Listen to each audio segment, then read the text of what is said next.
when I signed with the Sydney Kings 2.5 years ago now for the 2018-19 season, a portion of my contract was that I would have 10% ownership in the Sydney Kings upon retirement. If I didn't take that, I would then just get a cash settlement and walk away. It has come to a point where I can now take that up, and there's been a few issues with that. So long story short, let's go. Okay, so this isn't a rant to go and shit on the NBL. I want to be involved in the NBL first and foremost. I see it as a great league that's building, but there is some issues that we need to get through, and there's positives and negatives. So I will take it on the positive route first. Larry Kesselman, fantastic job buying the league in 2015. Spent $7 million to acquire the league. Now, he was a minority owner of the Melbourne Tigers, and then had bought that franchise, turned it into Melbourne United, changed names, and then a few years later had bought the league. So obviously, writing a check for that amount for basketball, fantastic. The league, who knows where it'd be without that big investment. So that's definitely a positive. He has invested money to grow the league, especially early on. I think, trying to get media involved, paying for articles at times and TV production and all that, fantastic.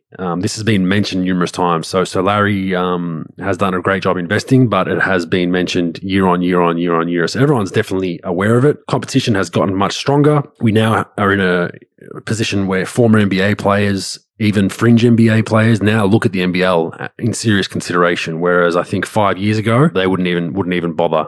We all know it's not as high paying as China and EuroLeague, but I think people have looked to it as a stable league. You're going to get paid what's on paper. English speaking, a very competitive league, and LaMelo Balls and RJ Hamptons of the world have proven that it's not an easy league, because they didn't come over here and put up massive numbers night in, night out and win a lot of games, but they definitely had good years and now are playing very well in the NBA.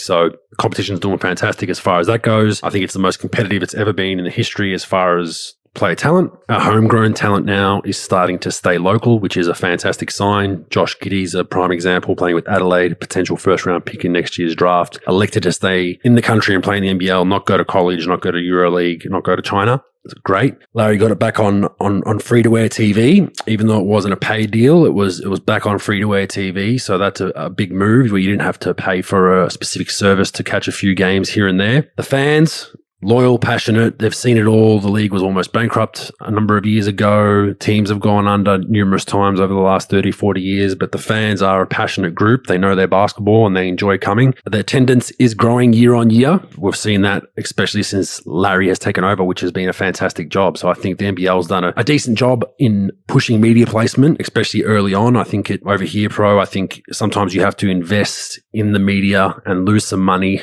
to then get more media down the track. So it's kind of the long game, and sometimes you got to pay for ad placement and even pay for people to do articles on your league or a player or a coach, and that's worked out well. And finally, the Next Star program, that's the program that the LaMelo Balls of the world came through, where the league funds basically their salary and their living expenses, and then if there's a buyout down the track or they get drafted, the league then gets that money, but it doesn't cost the club much money at all. And that was, from what I understand, an agent's suggestion to the NBL a number of years ago. He was adamant they should do something like that, and the NBL listened and did it, and Jeremy and Larry put together that Next Star program, which I think has been probably one of the most successful add-ons that they've implemented. So they're the positives, Pro. That's kind of where all that lies. So I don't want people to think that I'm just sitting here shitting on the league. I'm well aware of what Larry's done. I'm well aware of the good things that they have done, but I mean, you'd agree, Pro, with all things, there are negatives, and you need to address those negatives to grow, whether it's a business or a team or a league, right? I think you have to self-reflect on anything that you're trying to do, to grow. And you have to be able to take criticism. You have to, especially take a step back, and especially have some people that maybe from the outside are looking in and giving you honest feedback on your product, for sure. I'm just going to listen to you, because I did read about some of the comments and things in the last week or so, and I definitely want to, hear your side of things, for sure. So here's the stuff that irks me and that I get fired up about.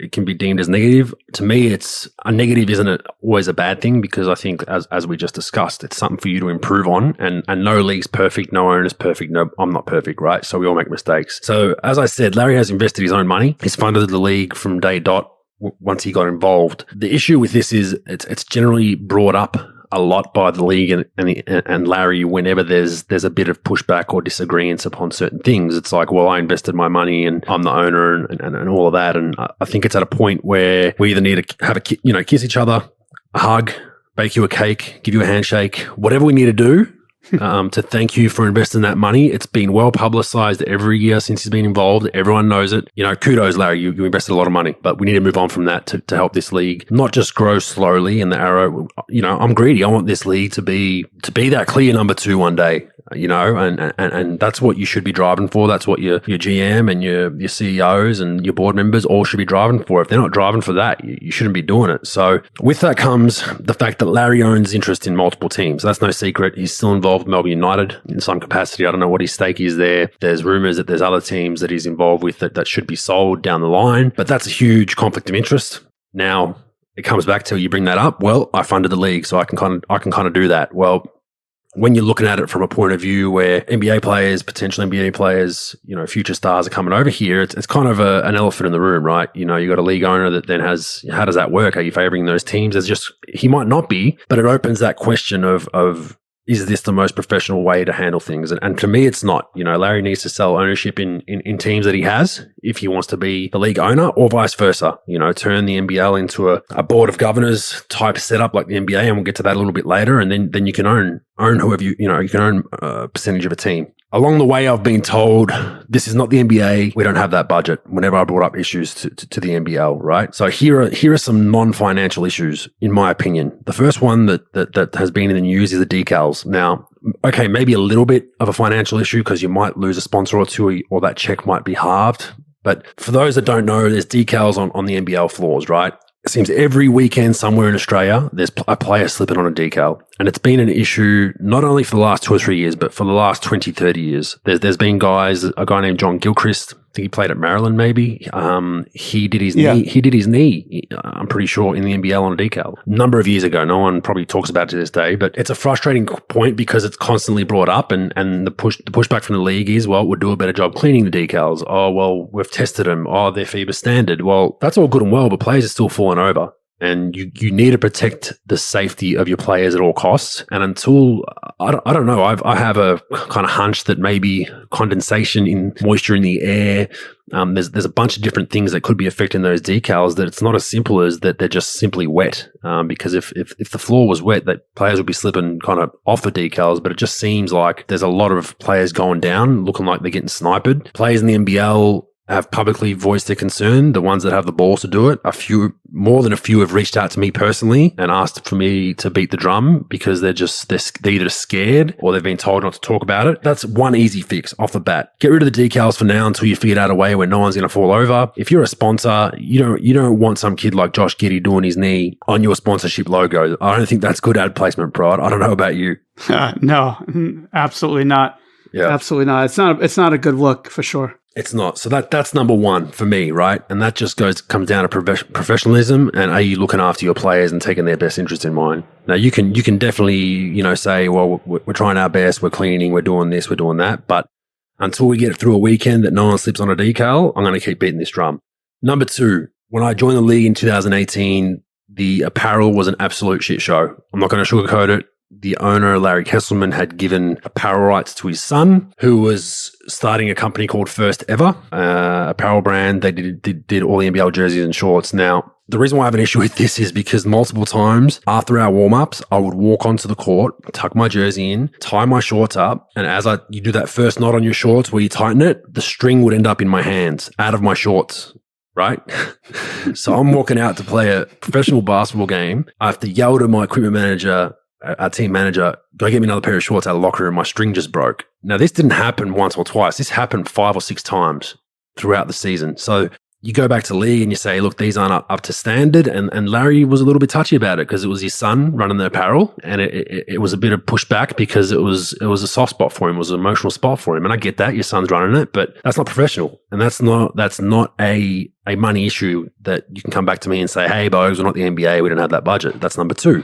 Number 3, salaries are not public. Now, I've beat the drum previously about making salaries public. I think it's a good thing for fans and media because I think it creates good debate, bad debate, but it creates talking points for your league, right? The NBA is notorious for it. That guy's not worth that much. I can't believe they gave him the max. How are they going to trade that contract? Blah, blah, blah, blah, blah. But another reason for, in my opinion, making salaries public is it holds teams to account that they're telling the truth about salaries. So let's say I sign you pro for $200,000 and you play for my team, right? And then a rival team knows, okay, you're paying pro $200,000. Next season's a rival team offers pro $300,000 and pro turns it down immediately. Well, then I'm scratching my head saying, I don't think you're paying him $200. I think you're paying him more, and somehow there's some money going along the way that we don't know about because how can he turn down $100K more? It would keep teams honest completely to what they say they're paying guys. Now, in the NBL, you can factor in living expenses. A lot of guys get cars, but you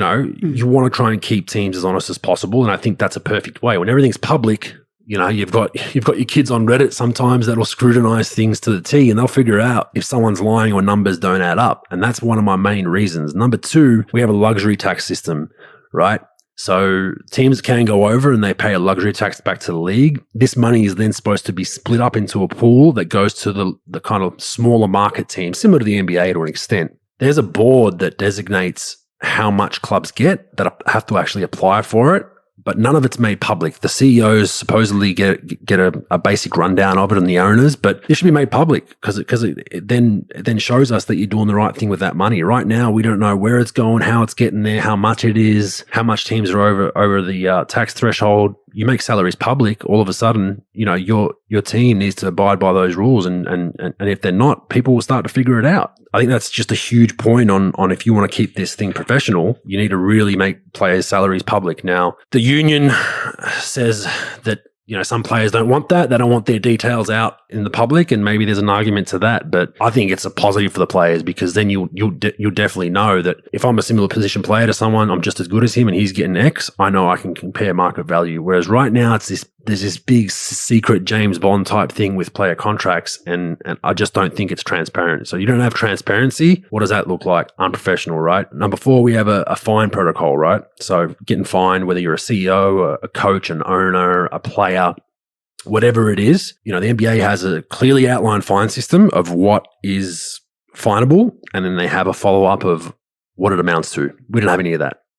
At the moment, all the fines and all the discretion of how you get fined is up to the NBL and Larry. That is not professional because you need to have certain rules. Okay, coach criticizing an official, that's this much. GM making comments about another player for, tampering or whatever, that's this much. We need to have some sort of transparency and follow it up. We need to know how much the fines are so it's consistent for every team. Whereas right now, Larry does own interest in teams, so there could be some conflict of interest. Does he fine his own team if they do something out of the ordinary? And that goes back to him getting rid of percentage ownership in teams if he's going to be the league owner. So in my opinion, you allow an audit everywhere. Every year, you allow an audit.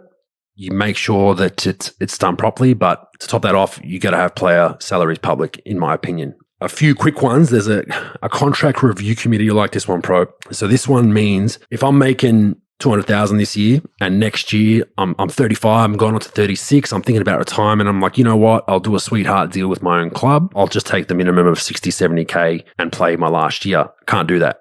So there's a contract review committee basically says that if a contract is lessened by more than 10%, it needs to be reviewed by the committee and they can deem it ineligible. So the issue with that is you're railroading guys to retirement. And it can almost be a restraint of trade here, which is you can't do that as per the actual law in everyday life here in Australia. And that's a big one because, there was an instance with David Anderson back in the day where he was going through that. He almost couldn't get a job because he had a pretty big deal and then he wanted to play 1 or 2 more years and his salary was going to drop 40, 50, 60%. And he was happy with that. He's like, well, I just want to play 1 more year. And they almost denied it. And that's a bit of an issue. So if you're trying to push that rule to show, we're doing everything right, so there's no cheating. And because I guess their side of things would be like, well, if there's a massive drop in salary, we think they're paying under the table. But the ramifications of that for veteran players, it really hurts. They're basically a lot of the issues that don't involve money. A few that involve money now. Full-time referees.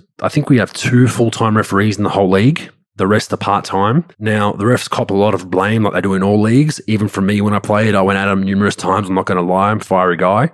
But I don't blame them they're not put in a position to succeed. And someone gave me this analogy. It's like you running one of the best orchestras in the world, and some dude off the street walks on with a stick and just waving it around. It's not going to go well, right? So we have world-class athletes, great competition, and we just don't have referees up to that level because they're not put in that position to succeed. You need to pay referees full time. If you want to call yourself the second best league to the NBA, full-time referees are a must, in my opinion. That's something that I think most of the owners would get on board with. And if it costs them a little bit more money, I know the Kings ownership, Paul Smith, would happily pay more to have full-time referees. The baskets around the league might seem like a minor thing for most. They're not uniform. So every arena has different types of rims. And that was a small thing, not a big financial thing, but it irked me as a player because it should be uniform. It should be the same for everybody. And it just creates a bit more professionalism. Every arena is the same basketball. Every arena is the same hoops. So that's a pretty easy one.